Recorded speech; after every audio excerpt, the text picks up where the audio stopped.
Чыңгыз Айтматов атадан калган тыяк чыгармадан үзүндү. Ошондо мектепте окуп калган балдардын бири чындыкты беткай. Ал сен атаң эмес, эмне кыйкырасың? Туктагы сен атаң эмес, ал артист. Ишенбесең, тигиногу киночунун өзүнөн сура.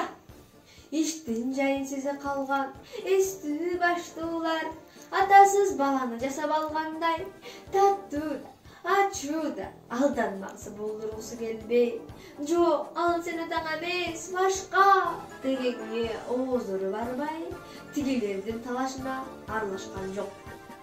Кайсы да ошол кино алып келген киножигит өзү айтсын дегенчилик кылып, бардык эл киномехника бет алды.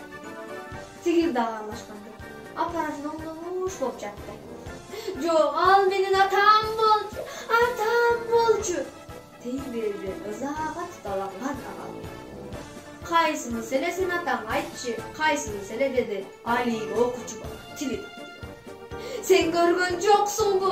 Менин атам гранатты алып, танкада мынай жыгылып калбады беле. Авалбек атасынын кантип отко учканын дал өзүндөй көрсөтүп, экрандын аркы бетинде өлгөн жоокердей болуп эки колун эки жака саламдатып, суулап чыгып калды.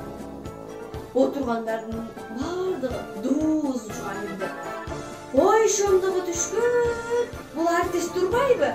Ой, жорого түшкөн дешти. Жеңгүл деди. Балеги кино койгон аял тоого.